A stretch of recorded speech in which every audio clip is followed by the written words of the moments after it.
تو بنیادی سوال وہ ہم سے یہ پوچھتے ہیں کہ جماعت احمدیہ در حقیقت ہے کیا؟ تو میں آپ سے گزارش کروں گا کہ جماعت احمدیہ کا اگر ان نٹ شیل اگر ایک تعارف کرانا ہو تو کیسے کروایا جا سکتا ہے؟ بسم اللہ الرحمن الرحیم۔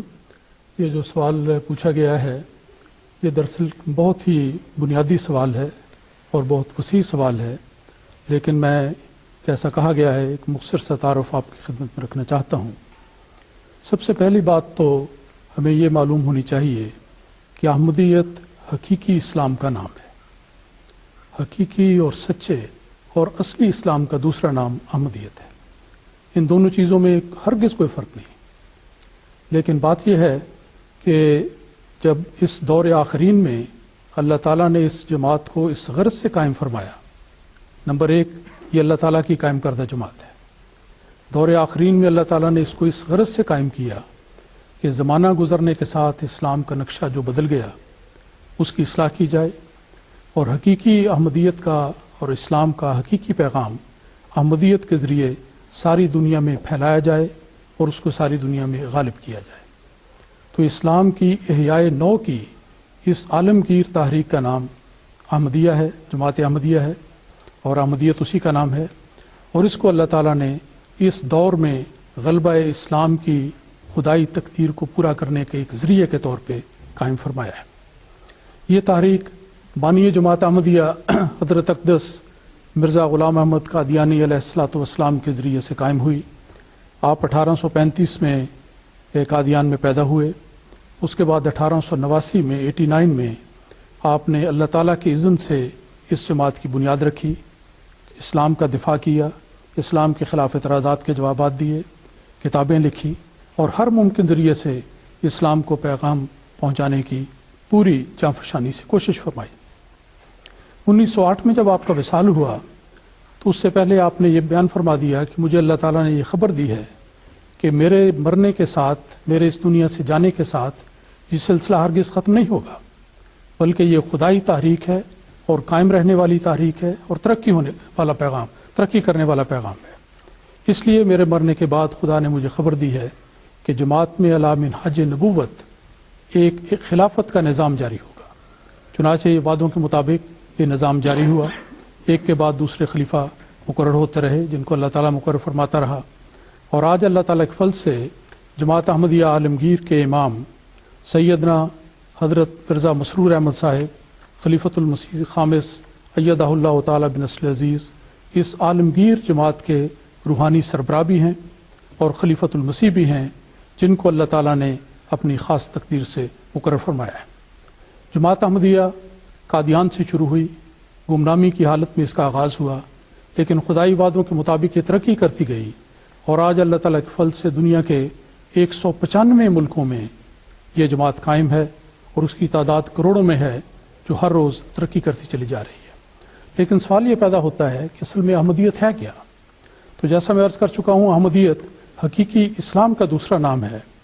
اور اسلام کی اصلی صورت کو احمدیت کی صورت میں پیش کیا گیا ہے۔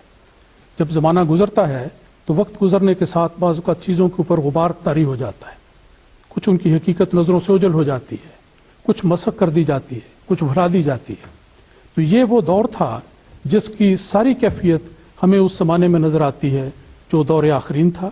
اور اس زمانے میں اللہ تعالیٰ نے اپنے وعدے کے مطابق حضرت بانی سلسلہ عالیہ احمدیہ کو مسیح موعود کے طور پر، امام مہدی کے طور پر مقرر فرمایا، اور آپ کے ذریعے سے احیاء اسلام کی بنیاد رکھی گئی۔ 3 بڑی باتیں ہیں جن کا خاص طور پہ سمجھنا بڑا ضروری ہے۔ احمدیت نے دنیا کو ایک زندہ خدا کا تصور پیش کیا۔ خدا حی و قیوم ہے، لیکن اس کا ایک زندہ تصور احمدیت نے پیش کیا۔ اللہ تعالیٰ دائمی قدرتوں کا مالک خدا ہے، حی و قیوم خدا ہے، سچے وعدوں والا خدا ہے، اور وہ خدا ہے جو اپنے فرستادوں کی ہمیشہ تائید و نصرت کرتا ہے اور انہیں بالآخر کامیابی عطا کرتا ہے، غلبہ عطا فرماتا ہے۔ تو یہ زندہ تصور کہ اللہ تعالیٰ اپنے بندوں سے کلام کرتا ہے، ان کی مدد کرتا ہے، اور جس کو چاہتا ہے جس منصب پہ فائز کر دیتا ہے، اور اللہ تعالیٰ اپنے بندوں کی دعاؤں کو بھی سنتا ہے، یہ تصور سچے معنوں میں اور حقیقی معنوں میں احمدیت کے ذریعے اور حضرت بانی سلسلہ علی احمدیہ کے ذریعے دنیا کو عطا کیا گیا، اور اس کے نمونے زندہ تازہ بتازہ نمونے آپ کی زندگی میں ہم نظر آتے ہیں جو لوگوں کے لیے ازدیاد ایمان کا موجب ہے۔ دوسرا پہلو ہے अहमदियत ने दुनिया को एक जिंदा रसूल अता किया, एक ऐसा रसूल जो खातमुन नबीयीन, अफसरुन नबीयीन, सबसे आला, सबसे अफजल, सबसे मुकम्मल, और एक ऐसा रसूल है जो रूहानी लिहाज से हमेशा जिंदा है। उसकी रूहानी तायीदात और बरक़ात हमेशा हमेशा जारी रहने वाली है। इसीलिए जमात अहमदिया इस पैगाम के लंबरदार है कि हज़रत सल्लल्लाहु अलैहि वसल्लम के विसाल के बाद आज दुनिया में अगर किसी को कोई भी रूहानी नेमत मिल सकती है तो रसूल अकरम सल्लल्लाहु अलैहि वसल्लम के कदमों की बरकत से मिलेगी, आपके ज़रिए से उसको अता होगी। तो ये वो पैगाम है जिंदा रसूल का जो अहमदियत ने दुनिया के सामने पेश किया। फिर तीसरा पहलू है कि अहमदियत ने दुनिया को जिंदा किताब का तसव्वुर दिया। कुरान मजीद अल्लाह ताला का गैर मुहर्रफ लफ्ज़ी इल्हाम का कलाम है, ये हमेशा कायम रहने वाला है, मुकम्मल कलाम है। लेकिन अहमदियत ने इस रंग में इस पैगाम को पेश किया कि लोगों को इस तरफ आने की ज़रूरत है ताकि वो इस कुरान से अपनी हिदायत हासिल करें, और जो चीज़ भी पाना चाहते हैं अल्लाह ताला का वादा है कि कुरान मजीद के ज़रिए उनको दी जाएगी। तो ये कुरान, इसमें हरगिज़ कोई ना नस्ख है, ना इसमें कोई तब्दीली है, और ना इसका हिस्सा हरगिज़ कोई महव हो सकता है। तो इस्लाम ने, अहमदियत ने दुनिया को जिंदा खुदा, जिंदा रसूल और जिंदा किताब का एक तस्वर पेश किया।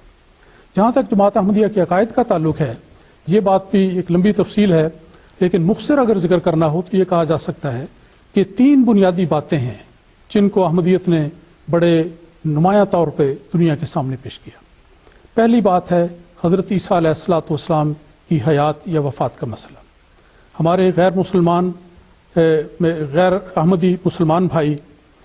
वो ये ख्याल रखते हैं कि हज़रत ईसा अलैहिस्सलाम फौत नहीं हुए,